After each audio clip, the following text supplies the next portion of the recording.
the 29th day of the month of Tishrei, and we are holding at the top of Daf Mem Ches Amud Aleph in Maseches Pesachim. We left off a couple lines down at the end of this long limud that the Gemara learned from the pasuk in Yechezkel, where the Gemara was challenging the opinion of Rabbah from the Brisa on Daf Mem Ches Mem Zayin Mem Beis. The Brisa had said that somebody that cooks a gid hanasha in chalav, in milk, on Yom Tov, has violated 5 isurim. They get 5 sets of malchus. The question that the Gemara is issuing against Rabbah is, why would you be chayav for havara, for lighting, for transferring or kindling a fire from a pre-existing flame on Yom Tov in order to cook the gid hanasha? Surely we should have the principle of ho'il, that since you could have done it in a way that was permissible, since you could have potentially needed this for something mutter, you should not have violated the Isser of Havara. And this was a disagreement against Rabbah, who believes in the principle of ho'il, that in case guests are arriving, I'm allowed to bake additional chalas, additional matzahs on Yom Tov, even for tomorrow, the next day, even if it wouldn't be Yom Tov or wouldn't be Shabbos, that is fundamentally mutter because of the principle of ho'il. And the Gemara had asked the question to Rabbah, maybe Havara shouldn't be in there, and Rabbah said, Havara should not be in there. Instead, Muktzah should be in there, that you have violated the Isser of Muktzah. And this long limud had proven to us that Isser Muktzah cannot be an Isser De'araisa, because then it wouldn't be dependent on whether it was an Isser Gufa or an Isser Davar Acher. And then 2 lines down from where the lines get wide in the middle of the line. So Gufa Mali Isser Mali Isser Gufa Mali Isser Davar Acher. And in the middle of the line, V'oid. And furthermore, an attack on Rabbah. Ha'atu da'amard, you were the one that said Chiluch Melachos l'Shabbos ve'en Chiluch Melachos l'Yom Tov. You were the one that said that you can violate multiple isurim on Shabbos. You can violate a whole collection of isurim on Shabbos. And this is the Gemara at the beginning of Maseches Baba Kama and at the beginning of Maseches Shabbos, that there is Chiluk Melachos. And that's why there are different avos and toldos, that if you violate 2 different avos, or an av of one malacha and a tolda of another malacha, you would have to bring 2 different chatas. You would have violated 2 different isurim. But the same principle is not true on Yom Tov. On Yom Tov, you can only break Yom Tov once. You can only be chayav for one malacha on Yom Tov, and additional malachas is not going to incur additional sets of malchus. And if that is true, then how could you be chayav both for bishul, for cooking, and for avara, and for kindling a fire? Those are 2 separate malachas, because you, Rabbi, you hold ein chilik malachas b'Yom Tov. So this whole brisa doesn't make sense according to you. So ela apik avara, you have to take out havara. Havara is not in the picture. Va'ayil atzei asherah, and say that what was the iser? It was what was the wood that was being used? Meaning you weren't kindling the fire; you just popped it onto a fire that had atzei asherah, that had the wood of an asherah tree that you were getting benefit from.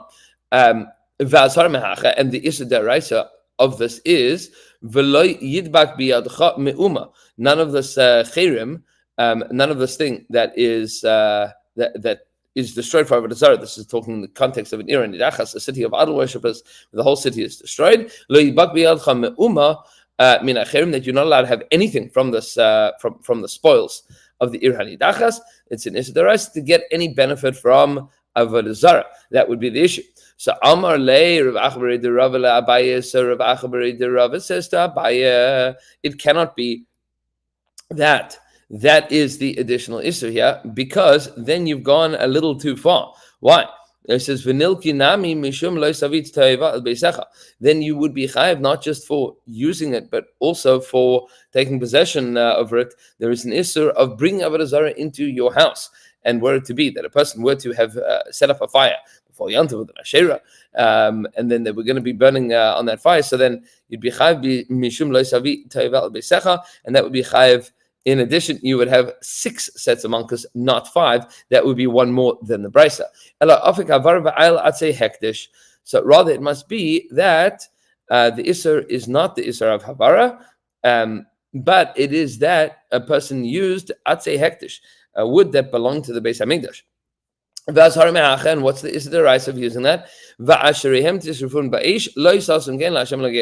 That you have to destroy the Asherah trees without getting benefit from them, and you're not allowed to destroy that which belongs to the Beis Hamikdash. And that would be the final proof here, and that seems to be how we resolve the brisa according to Rabba's opinion, meaning that the 5 isurim that a person violates includes not havara but atzei hektish. That would be the kimta in that brisa. Amar Rabbi Bar Chama, Amar Rav Chisda, says Rabbi Bar Chama, had Rav Chisda v'Rabba, that which we have just quoted as the machlokas of Rav Chisda and Rabba, that machlokas, whether or not there is hoil on Yom Tov. He says, this is not an original machlokas. Machlokas the Rabbi Eliezer, Rabbi Yeshua. This is the machlokas between Rabbi Eliezer and Rabbi Yeshua in our Mishnah. The Mishnah told us, with regards to separating challah from dough, from an isa tamea on Pesach, that Rabbi Eliezer had said that you should bake the whole thing together and then separate the challah, and Rabbi Yeshua said, you can separate the challah, no problem. Separate the challah, and if it becomes chametz, it becomes chametz, no problem. The Rabbi Eliezer holds Amrin Hoil that we say Hoil. What's the Hoil? That since I'm going to separate challah, and then the rest of the dough would be mutter for me to eat, I can bake the whole thing together now, and I'm baking all of this matzah now, even though not all of it can be eaten, not all of it is fitting to be eaten. We say Hoil that since every piece here could, in theory, have challah separated from it before it gets eaten, I'm allowed to bake it all now. Rabbi Yeshua says, we don't say this principle of Hoil. You need to separate the challah in order to make the whole thing mutter, otherwise nobody can get any benefit from it. Amar Rav Papa says, I disagree with you, Rabbi Bar Chama. V'dilma ad kan legomer Rabbi Eliezer hasam da'amrin Hoil. Maybe Rabbi Eliezer only said the principle of Hoil, because when they go into the oven, each one could be eaten. Meaning, as long as you take challah from something, in theory, each matzah that you're eating could, in theory, be eaten. But here, if you're talking about baking on Yom Tov for matzah Yom Tov, that's not even relevant to you, to the baker. It's only relevant to guests. Maybe guests will shop. I'm not planning on eating this at all. It's not fit for me to eat at all. I'm full. I don't want to eat any of it. It's only going to be for the guests. So he says, it's not good for me. I'm not going to be able to use any of it. So maybe Rabbi Eliezer in that case wouldn't say Hoil at all. Maybe Rabbi Bar Chama, this is not the machlokas. So Amar Rav Sheisha Bereder of Idi, and Rav Sheisha Bereder of Idi says a different reason to reject Rabbi Bar Chama from the opposite direction. V'dilma loyi, maybe this is not true. There's machlokes Rabbi Eliezer and Rabbi Yeshua. Ad kan legomer Rabbi Yeshua hasam demlaya amrin Hoil. Maybe Rabbi Yeshua doesn't say Hoil in the Mishnah. Ela deika chad deloy chazeh. Because there is at least one piece of matzah, or from this dough that you're making, there's at least one piece that nobody can eat. Meaning, some of it is challah. It has to be taken as challah, which means that you are baking something that nobody is going to be able to eat. So, not for him, not for guests. But here, if you're baking for guests, if you're baking for Matzah Yom Tov, and if guests arrive, you would serve it to them. Yeah, every piece of what you are baking could be eaten, in theory, by guests on Yom Tov. every single piece of it. Maybe we would say Ha'il. Maybe we would say Ha'il. Meaning, we have two reasons to reject the statement of Rami Rachama, not contradictions, but maybe both Rabbi Eliezer and Rabbi Yeshua would have said a little bit differently. There's two reasons to say different. Nevertheless, says the Gemara, Amru Rabbanan Kamen de Rabbi Yirmiyah v'Rabbi Zera. The Rabbanan said this vart, this chiddush of Rabbi Rachama, that the machlokas between Rav Chisda and Rabbi is really the machlokas between Rabbi Shua and Rabbi Eliezer. They said this in front of Rabbi Yirmiyah and Rabbi Zera. Rabbi Yirmiyah kibla. Rabbi Yirmiyah said that this is a good chiddush. Rabbi Rachama said a good thing. He said a good way of understanding the Mishnah. Rabbi Zera like kibla, and Rabbi Zera said no, I don't agree. I don't like it. Amar le Rabbi Yirmiyah, Rabbi Zera said Rabbi Yirmiyah to Rabbi Zera. Mil said the kashalon. We have this shaila. What the nekudas hamachlokes is. The nekudas hamachlokes between Rabbi Yeshua and Rabbi Eliezer. What are they fundamentally arguing about? It came before us many years ago. We've been bothered by this question. But my pligi, Rabbi Eliezer, Rabbi Yeshua, what is their argument about? What is their fundamental nekudas hamachlokes? Now somebody came along and he told us, in the name of Rami Rachama, the Gav Rabba, great man. He gave us a good mahalach in understanding this machlokes. It's not good for you. What's your problem with Rami Rachama? Amarle, he said to him, how could I accept this interpretation of Rami Rachama? The Tanina, because we have a Mishnah. The Mishnah says, Amarle Rabbi Yeshua, says Rabbi Yeshua to Rabbi Eliezer, Lidvarecha, according to you, Harehu Oivim Mishum Loisasa Kamalacha. According to you, Rabbi Eliezer, he has violated the issue of Loisasa Kamalacha, meaning he's baked on Yom Tov. He's baked on Yom Tov, and he cannot use this. There's something in this that he cannot use that needs to be taken as challah. You violated the issue of baking on Yom Tov. V'shasikle. And the Mishnah doesn't record any further discussion. He was quiet about this. And if it is as you are trying to say it in the name of Rami Rachama, you should say to him, what do you mean I violated Yom Tov? Nobody violated Yom Tov. Yeah, there's a principle called Hoil that you would be able to take off challah later. This whole thing is mutter now. Why not? Says Amarle, said to him, the way that you are learning this, just because he was quiet, he didn't respond. Had the Tanina B'Braisa that which we said in the Braisa, Amarle Rabbi Eliezer says to Rabbi Yeshua, Lidvarecha, according to you, he has violated Bal Yira Bal Yimatzeh. Meaning, you told me that you should take off the piece of challah now and set it aside, and if it turns into chametz, it turns into chametz. You violated Bal Yira Bal Yimatzeh. V'shasikle, and in the Braisa he didn't say anything back to him. So he says, also he didn't answer him. So he says, but he did answer in the Mishnah. In the Mishnah, he did answer. What did he say in the Mishnah? We said in our Mishnah, in the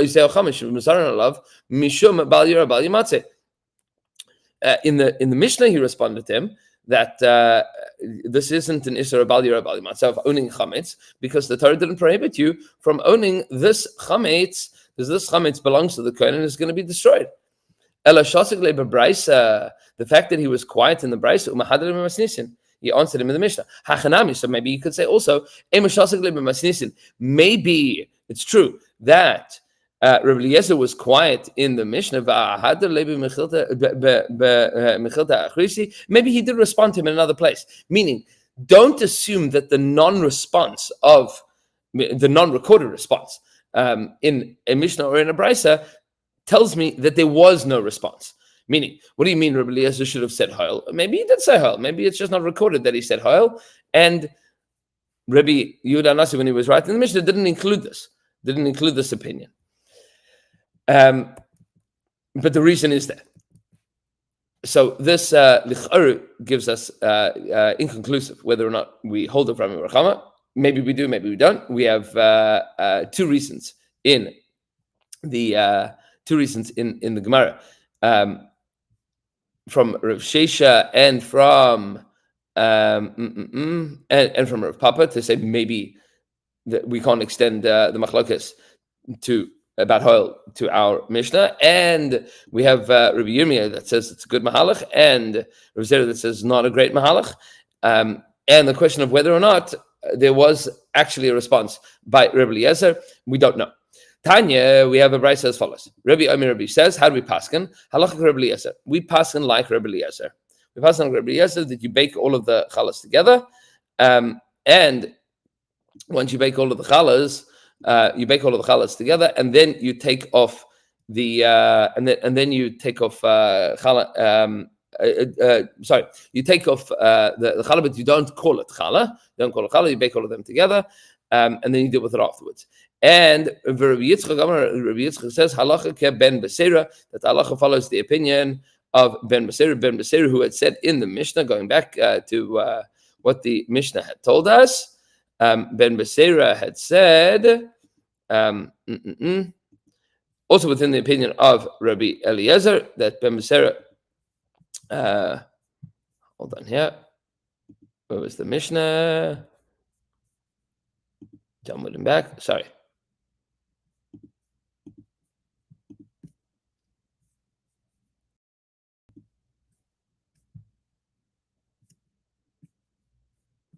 Yeah, sorry, and Menvav Amud Aleph.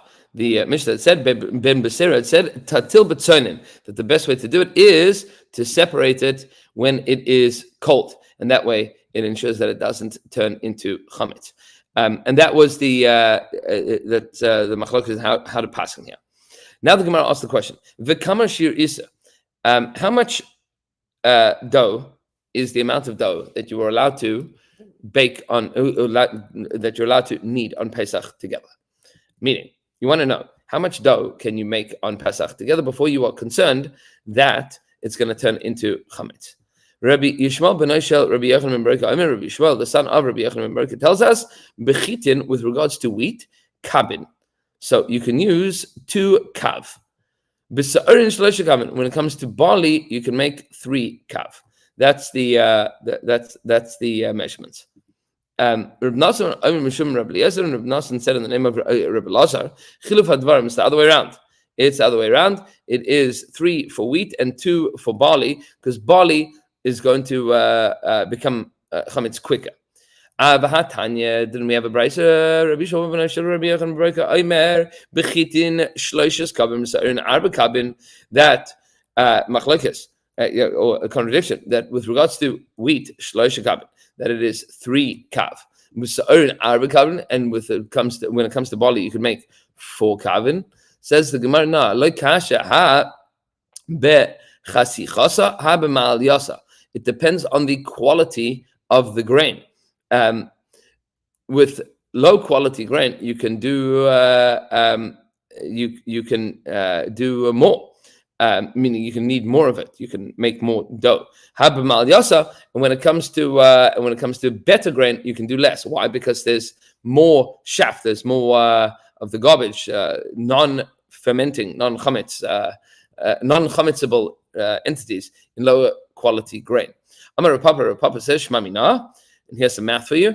We learn from this. Green chiti chasichasa mechiti ma'aliyasa tfei mi de green sa'ori chasichasa mi sa'ori ma'aliyasa. We learn that the delta, the difference between low quality wheat to high quality wheat, is much bigger than the difference between low quality barley and high quality barley. Why? Di ilu hasam tilsa v'hacha revia. Because with regards to wheat, the difference is a third. The difference is a third v'hacha reviasa, and with regards to barley, the difference is only a quarter, meaning it's 33% difference, and that's the range of the quality of barley and of wheat, and with barley it is a quarter, it's 25%. That's the delta between good barley and bad barley. We'll continue with the statement of Rav at the bottom of Maseches Amud Aleph tomorrow morning. Everybody should have a beautiful day. Tizkar mitzvahs, and we'll see you then.